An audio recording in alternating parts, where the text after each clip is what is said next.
ആവേശം നിറച്ച കലാശക്കൊട്ടിനു ശേഷം നിശബ്ദ പ്രചാരണവുമായി മുന്നണികൾ. ശാസ്താംകോട്ടയിൽ ആവേശകരമായാണ് കലാശക്കൊട്ട് നടത്തിയത്. ഭരണിക്കാവ് ജംഗ്ഷനിലായിരുന്നു 3 മുന്നണികളുടെയും പ്രചാരണം പെയ്തിറങ്ങിയത്.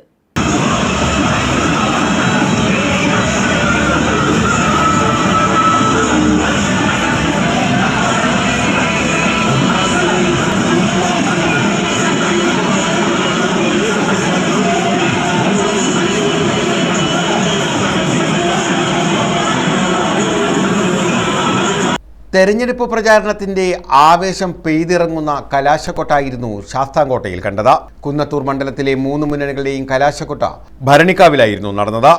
മണ്ഡലത്തിന്റെ വിവിധ ഭാഗങ്ങളിൽ നിന്ന് പ്രവർത്തകർ ഭരണിക്കാവിലേക്ക് എത്തുകയായിരുന്നു.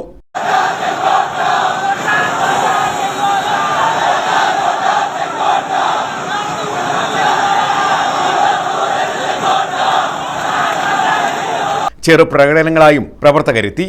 ഭരണിക്കാവ് ജംഗ്ഷൻ നിറഞ്ഞതോടെ സംഘർഷം ഒഴിവാക്കാൻ ഓരോ മുന്നണികൾക്കും ജംഗ്ഷനിൽ നിന്നുള്ള പാതകളിൽ പ്രത്യേക ഇടങ്ങൾ പോലീസ് ഒരുക്കി നൽകി.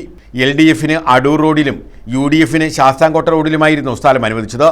NDA-യുടെ പ്രകടനം ചക്കുവള്ളി റോഡിലായിരുന്നു. എന്നാൽ ആവേശം അണപൊട്ടിയതോടെ നിയന്ത്രണങ്ങളെല്ലാം പാളി. ഒടുവിൽ 3 മുന്നണികളും ചേർന്ന് ജംഗ്ഷനെ ആവേശക്കടലാക്കി. ഇതിനിടയിൽ BJP LDF പ്രവർത്തകർ മുഖാമുഖം വന്നതോടെ സംഘർഷം ഒഴിവാക്കാൻ പോലീസ് ഇടപെടുകയായിരുന്നു. പരസ്പരം കൊടികൾ വീശി പ്രകോപനം സൃഷ്ടിക്കാനുള്ള ശ്രമവും നടന്നു. വലിയ വാഹനങ്ങളുടെ പുറത്തും സമീപത്തെ കെട്ടിടങ്ങളുടെ മുകളിലും വലിയ കൊടികൾ വീശിക്കൊണ്ട് കയറി നിന്ന യുവാക്കൾ ആവേശത്തിമർപ്പിലായിരുന്നു. അലങ്കരിച്ച പ്രത്യേക വാഹനത്തിലാണ് LDF സ്ഥാനാർത്ഥി കോവൂർ കുഞ്ഞുമോനും UDF സ്ഥാനാർത്ഥി ഉല്ലാസ് കോവൂരും നിലയുറപ്പിച്ചത്. NDA സ്ഥാനാർത്ഥി രാജീവ് പ്രസാദ് ക്രെയിനിൽ ഉയരത്തിൽ കയറി നിന്നാണ് പ്രവർത്തകരെ അഭിവാദ്യം ചെയ്തത്. അമ്മൻകുടം തുള്ളലും വാദ്യമേളങ്ങളും പാരഡി ഗാനങ്ങളും ആവേശം കൊട്ടിക്കയറുന്നതിന് മേമ്പൊടിയായി. യുവജന സംഘടനകളുടെ പ്രവർത്തകർ കൊടിവീശിയും മുദ്രാവാക്യങ്ങൾ വിളിച്ചും നൃത്തം ചവിട്ടിയും കൊട്ടിക്കലാശം കൊഴിപ്പിച്ചു. പരസ്യ പ്രചാരണത്തിന് കൊടിയിറങ്ങിയതോടെ നിശബ്ദ പ്രചാരണത്തിന്റെ മണിക്കൂറുകളിലാണ് നിലവിൽ മുന്നണി പ്രവർത്തകർ.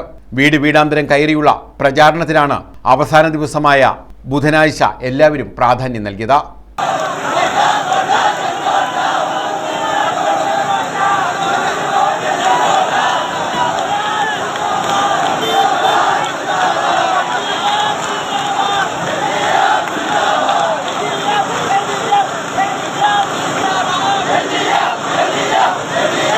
News bureau, Sasthamkotta.